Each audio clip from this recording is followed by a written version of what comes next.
Connect, Season 1, Episode 5, Concoction. So the episode is rated TVMA, so will this video be. There will be spoilers for the episode, as well as the ones leading up to it, and yeah, another episode I love. So I think I might have accidentally, in one of my earlier videos on this show, I thought that this was that there were 5 episodes in this season rather than 6, and yeah, what can I say? Mea culpa. So yeah, expecting next week to do the final episode and then the spoiler-free review.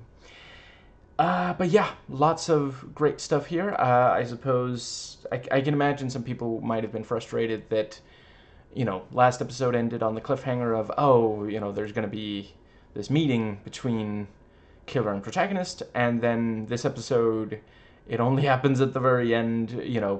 I thought there were sufficiently interesting things along the way that it wasn't a problem, but I understand why some might disagree.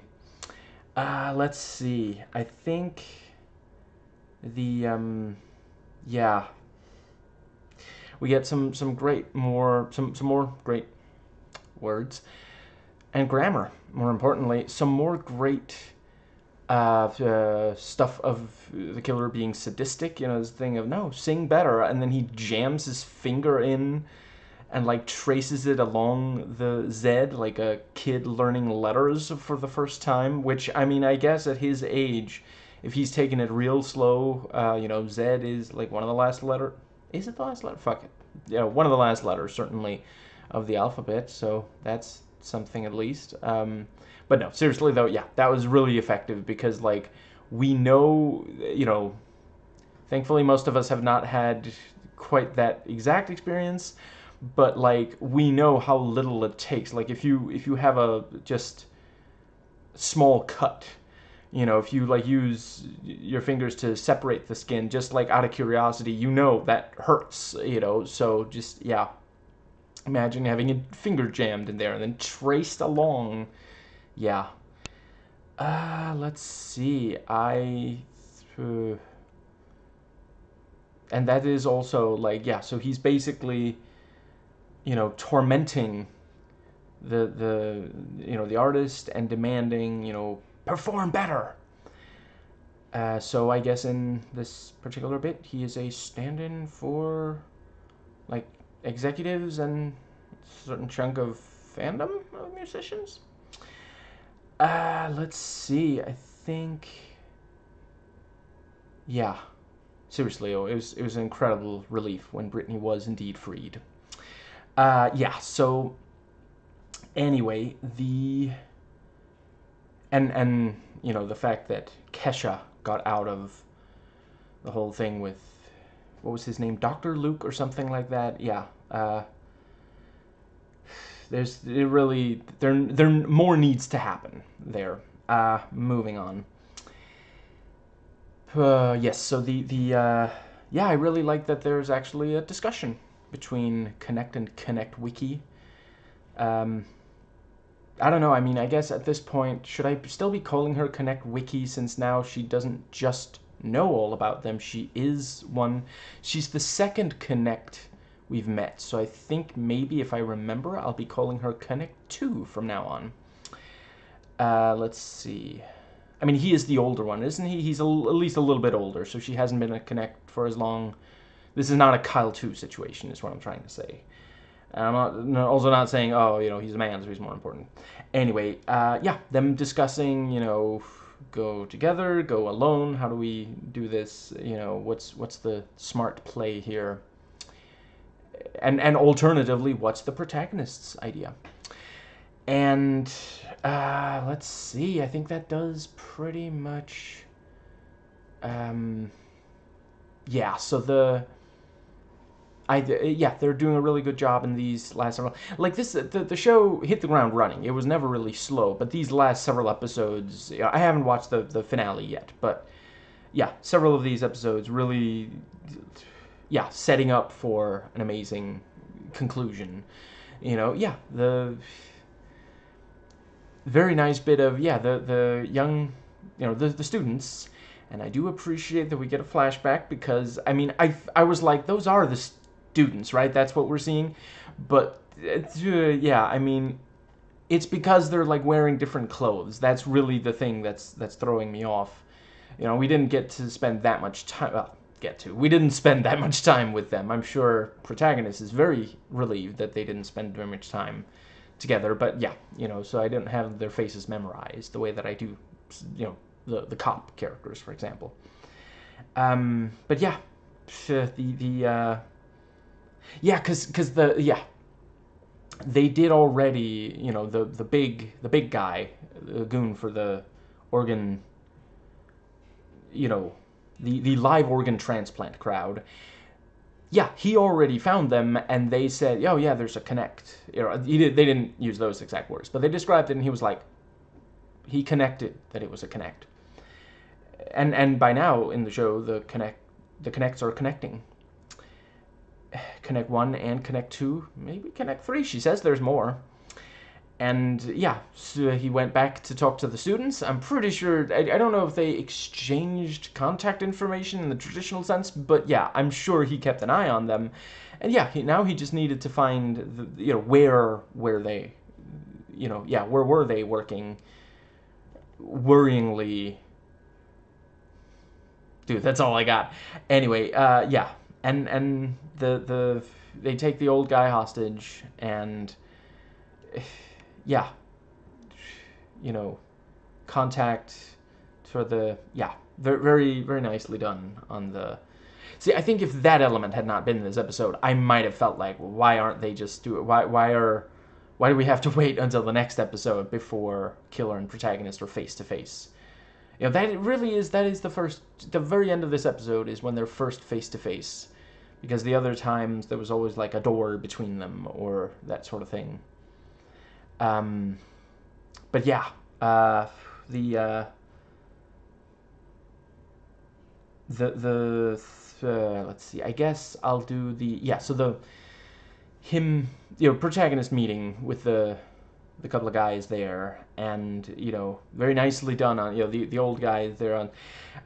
According to the dub, that's his grandfather, but the subtitles keep calling him Sir. But I guess that might be like because like there's cultures around the world. And I'm not like disparaging any of those cultures where if there's a senior frickin' citizen, you're supposed to, if you as a young person are supposed to refer to them as Sir or ma'am, madam, something along those lines.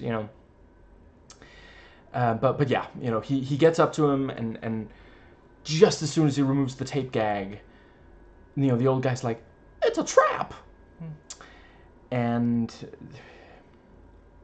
yeah, really good fight. I continue to really appreciate that he is not like this master martial artist or something. He does okay, but he struggles, And yeah, they actually managed to take him out at first and put him in chains, which I quite appreciate because we already know he can get out of handcuffs, so it would be kind of boring. And there at the end, he's also tied up in a way that he can't get free. So I love when genre media does this, like invents these like superpowers and then comes up with ways to like subvert them every so often, as long as it doesn't take over the way that, somewhat recently I did a video on Thunderbolts **, which overall I loved. I loved a lot about, at least. Overall, I thought was really, really great, but really did think they did too much of undoing at least one certain superpower. And here, it's not constant. It's happened twice in 5 episodes. Most of the time people don't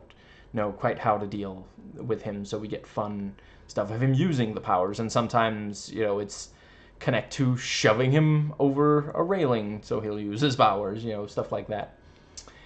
But yeah, he manages to get out with the fucking table saw. See, that's being creative, because yeah, this is like a scrappy scrapyard kind of thing. They're, and they're getting into a scrap, so it works. But yeah, that would have that kind of saw, and he makes sure to go at it the right way. So it's like, what the hell was I thinking? That would have hurt. But yeah,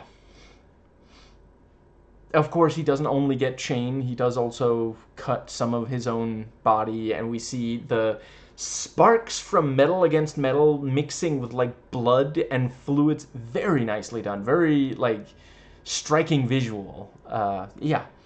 And he manages to get free and takes out the guy. And I really love that this episode underlines, oh yeah, she killed that other guy. Like, she could have done something else. You know, she had him at her mercy.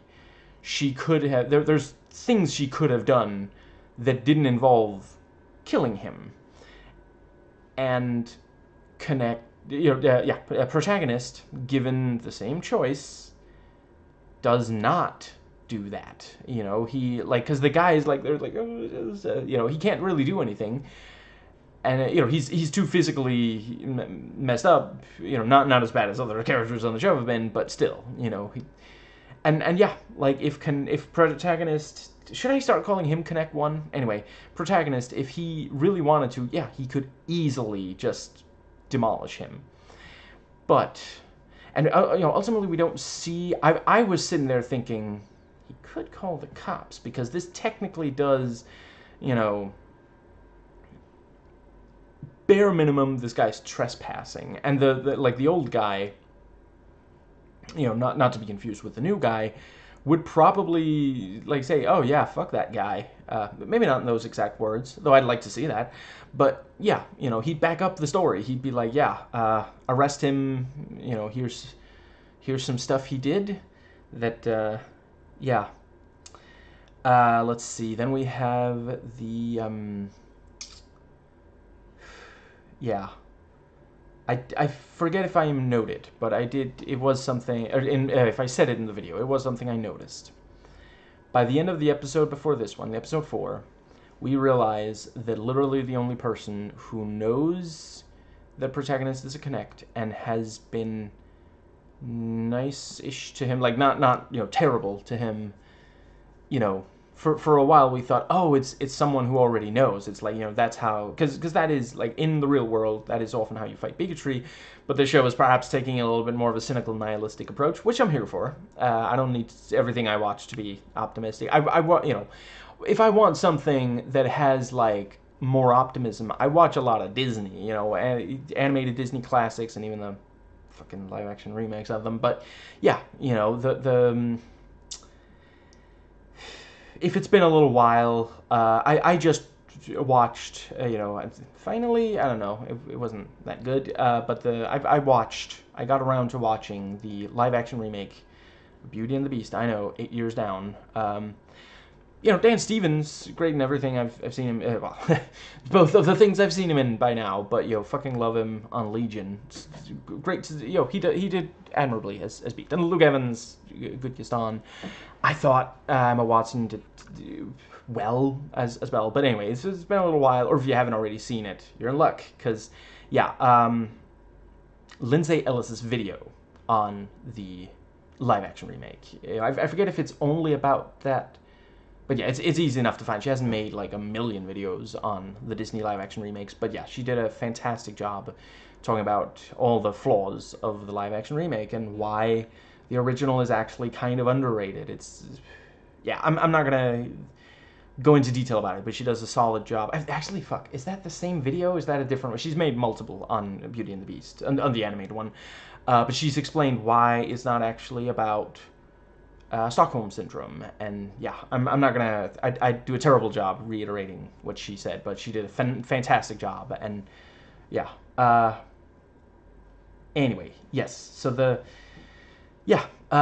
in the real world, a lot of the time, the way for people to treat minorities better is to learn more about them, and, you know, the show's taking a bit more cynical view, because, yeah, so far, the only person who's treated the protagonist well, even knowing he's a Connect, is another Connect, you know, and yeah, like, when the old man sees the Connect ability on protagonist, he says monster, and we get a flashback to him as a kid saying, I'm not a monster, when the other kids called him a monster, and yeah, like, just, it's,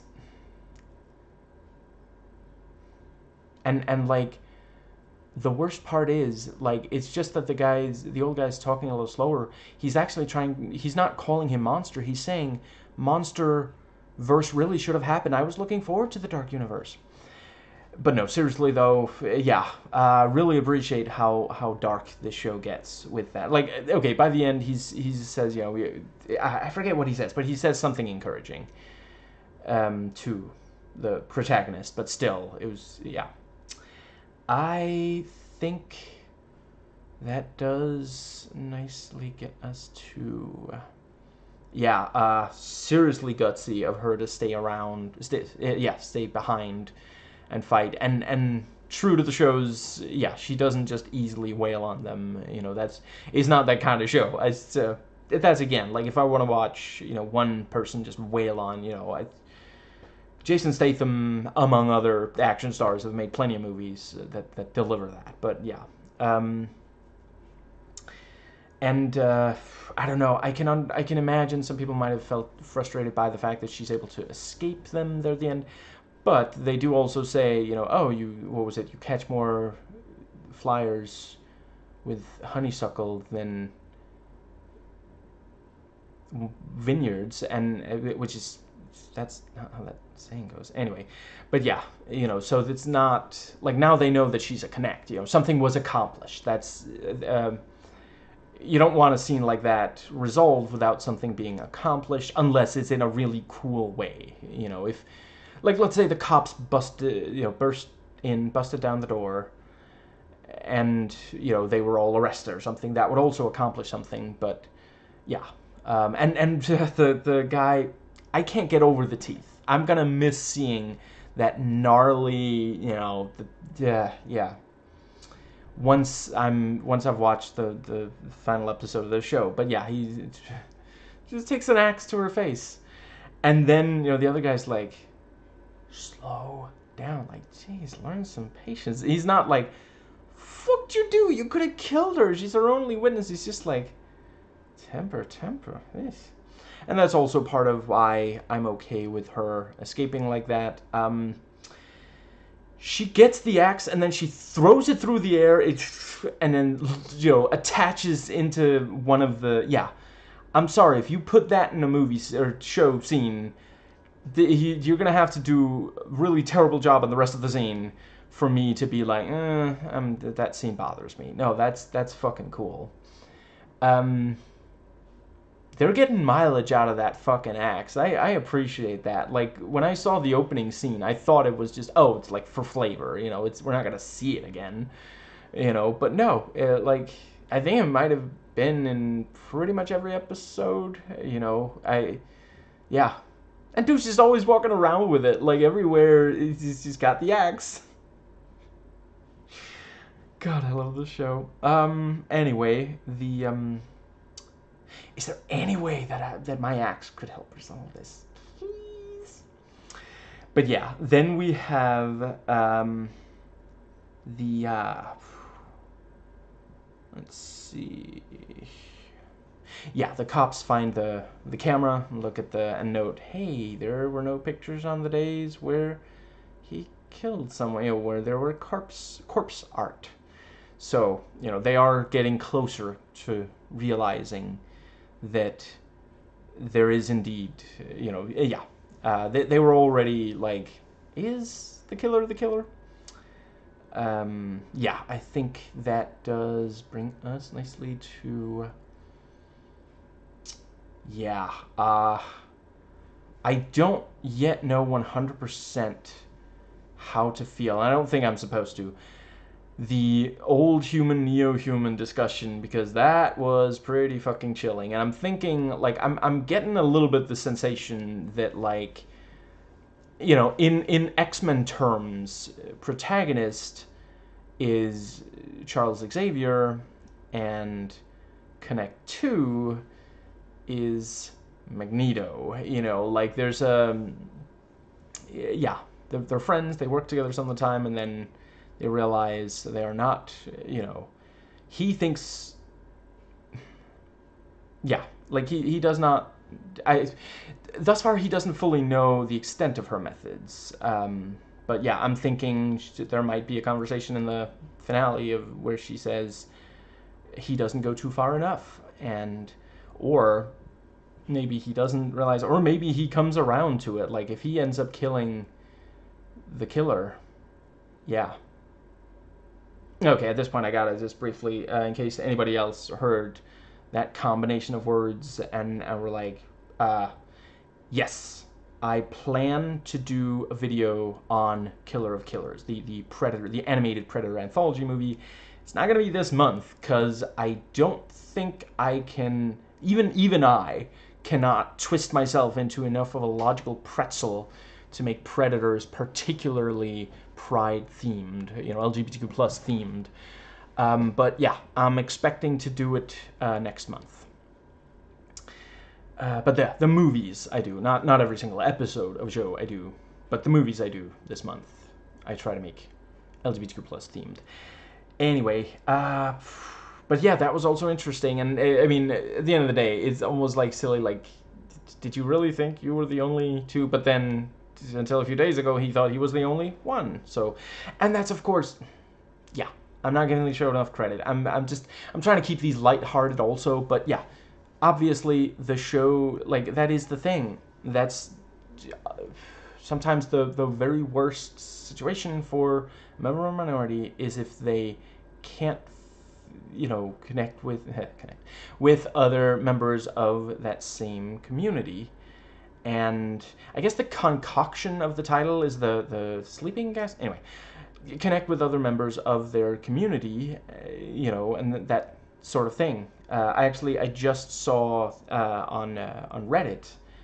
I forget which subreddit. Maybe Made Me Smile or something along those lines. But there was like an African American child who was like, talking to an adult, and they were talking like Spider-Man. And the kid's favorite Spider-Man was Peter Parker, and then the adult says, my favorite is Miles Morales. And the kid didn't know who, so the adult showed him, and he was like, he looks just like me, it's so, yeah, we need more of that, and yeah. It's still so new to protagonist that even now that there's two, he can't really imagine there's more than two. And obviously she knows because she's been doing all this research. And that's another thing, like, she's more okay with her, both of them struggle with it, but she's more okay with being a connect than he is. And as such, she's done all this research where he just kind of keeps his head down and tries to not, make a big thing out of, his own identity. Like, obviously he should be allowed to, find a community. And that's also, like, I don't know if this was meant to get more than one season, but, like, it almost sounds like by the end of the finale, he'll have met other connects, and it feels like, they could make another season, they could do a spin-off show or something, well, because, yeah. Not everything has to have a spin-off, but I'm just saying, like, a team of connects going around solving crimes, stopping serial killers. I don't know.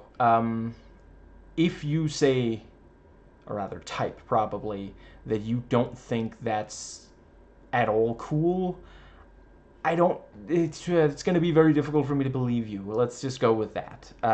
Yeah. I think that pretty much, but yeah, right, neo human versus old human conversation, because, like, I can understand, that's the thing, like, the show does, I don't think the show is supposed, because, like, in reality, connects don't exist, and I don't think the show is saying that they do. As far as, I would definitely say the show is saying if they existed, this is what it would be like. This, like, you've read X-Men, you've seen, some takes on, you may have even seen some where it's like, oh, we welcome and accept this person who's very different, and here's, like, one of the most nihilistic versions I've seen, but the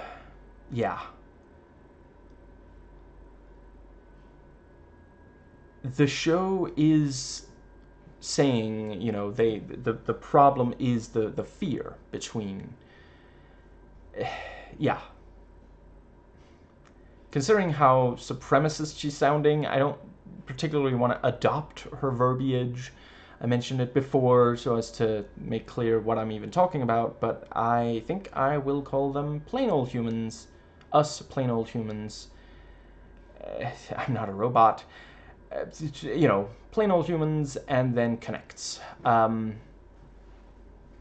plain old humans were able to accept connects, that would resolve it, but it is understandable that she feels that it has to be, the power balance has to shift, because obviously right now they have no power. Like, the only way they can get by is by keeping people from realizing their connect. Every time someone realizes their connect, it has severe consequences for them, so yeah, I can understand where she's coming from. I hope that, that is the thing. Like, at the end of the day, if they can be just rulers, and maybe it could happen through like democratic means instead of just, because that was also, she sounded a little bit like, let's just take over, I think that does cover.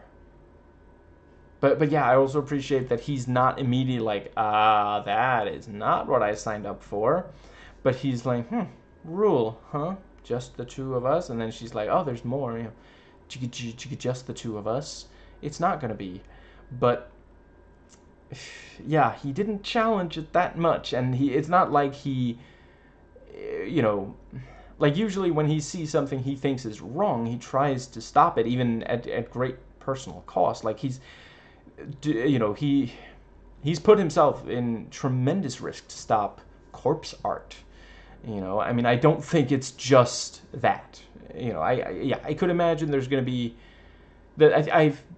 My prediction for the finale is there will be a fallout between the two of them, or he will really end up coming around and seeing it her way. And yeah, it's going to depend a lot on the last. Like, I wouldn't rule out him dealing with the killer might actually just break him, basically, depending on what exactly happens there. I think that pretty well covers. Yeah, really clever plan.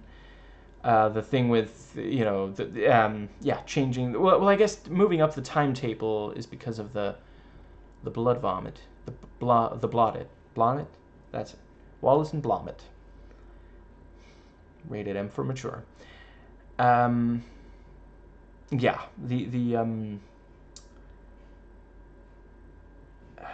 see.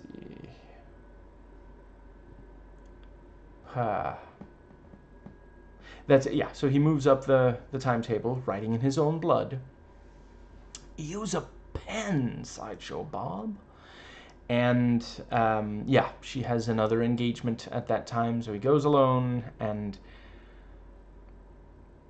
motherfucker steps out looking like Darth Vader. And, like, at first, I was like, what the fuck is he doing? But, yeah, gas, of course. And very clever, because, yeah, it's like,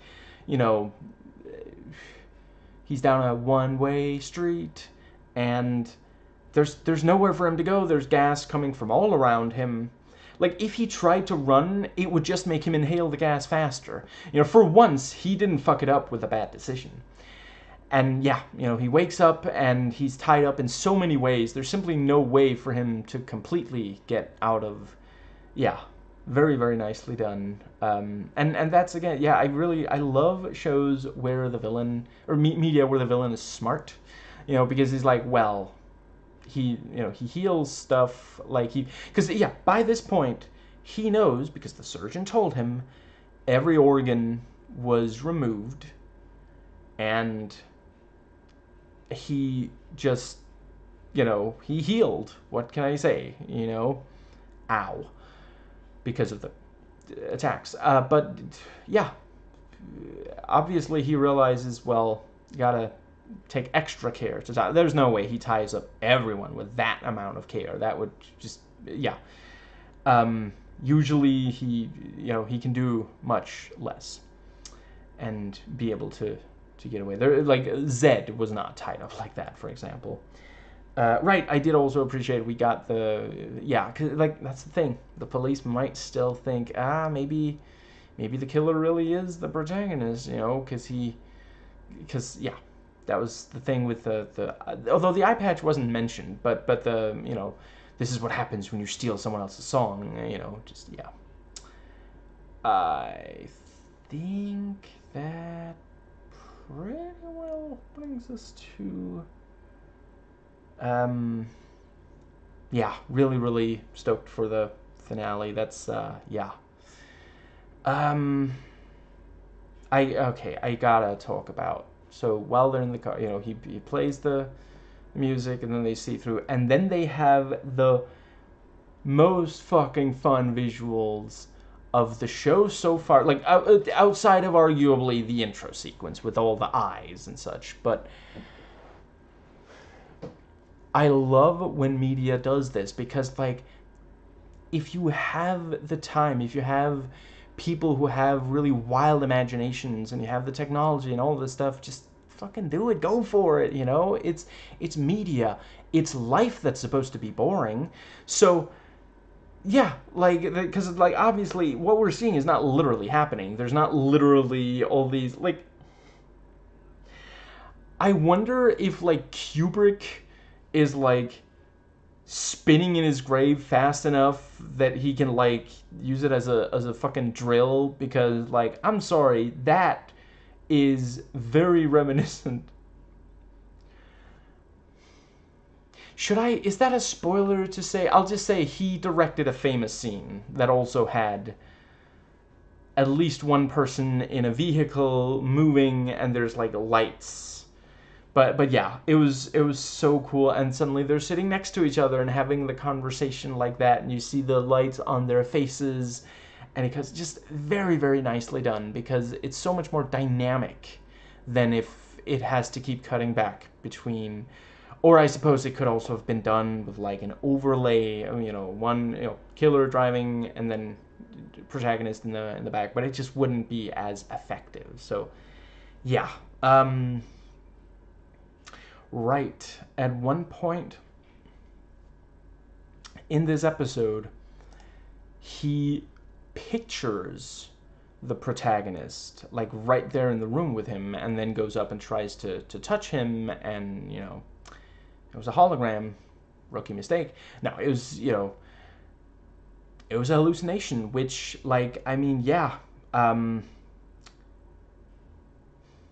a brain tumor can cause hallucinations, and it's also possible there's some, like, he's on some kind of medication, isn't he? That could also be responsible for it. But yeah, I mean, it has been thoroughly established in earlier episodes. His every cell is cancerous.